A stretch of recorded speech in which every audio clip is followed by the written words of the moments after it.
kwenzekani lapho sesiya lapho sizuma in manje into ecorrect ukuthi nansi into ecorrect esizwe. Okay, nange ulokhuzisa bengisacela ukuthi si-extend to 96 because abanye basuka kutho ngathi pension fund beya ku-provident fund ngo-1996 96. I've got some proof of that. I've got some document which is we provided yes. Okay. Yes. Bengicela nje ngicela sibambe lapho kushuthi from 70 to 96. ngoba notho wawuqashwa ngo-70 ngo-1995 kusho ukuthi unawo unyaka usuphakathi ukuthi nawe ngawushaya unyaka nami owodwa nje yayisiyavala. Okay, yabo.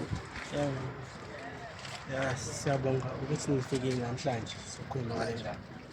Bafethu mengabe nivala ku-90 bani ya khona abantu enivalela ngaphandle njengami mina ngiyeke like 2 years ago enkampanini nginawo amaphepha atshengisa ngangaba kaHulet qalisenza ngo-99 kodwa nginawo amaphepha atshengisayo ukuthi ngingasebenza ngubani ngaphansi kwaHulet Thongathi then ngase ngasuka lapho beku-99 kodwa nginawo amaphepha ashoyo ngasuka lapho ngaya kwi-provident fund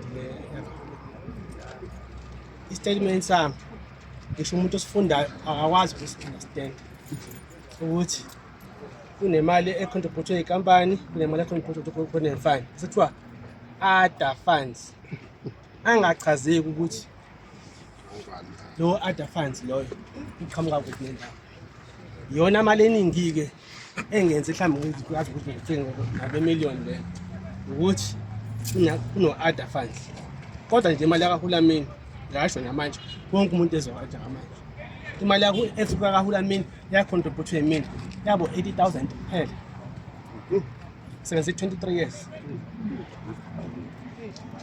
uqashwe nini? qashe ngo-99 99 waqashwa ngo-99 singakashintshi isikhwama.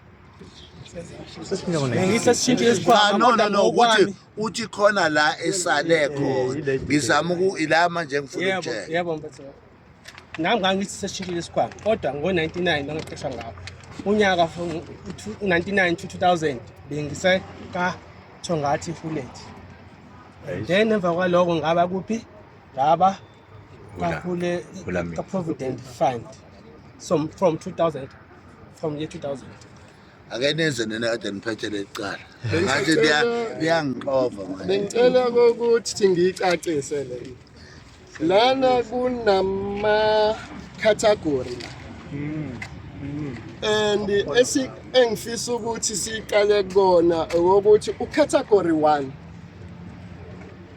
uThongathi pension fund njengoba ubaba bevela bethi baqashwa ngo-1970 umbuzo uyama uthi the time beshintshelwa ka-provident fund i-contribution ekaThongathi yakhokhwa yini back noma it was transferred. The answer is say no. Ayitransferwanga kwatransferwa igama nesibongo nekhampani number kuphela. Bese sisuka siza ke after 1996 I'm a current employee khona. I've been robbed nami because ngaqashwa ngo-year 2000 ngaresigna ngo-2014 but the problem when I went to SARS to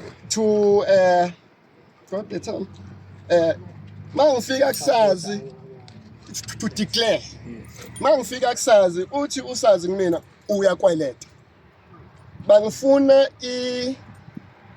i-breakdown statement ukuthi how much have I contributed to a provident fund, how much employer have contributed to my provident fund, and how much was a surplus. Thirdly, how much that was transferred and paid SARS by Provident Fund.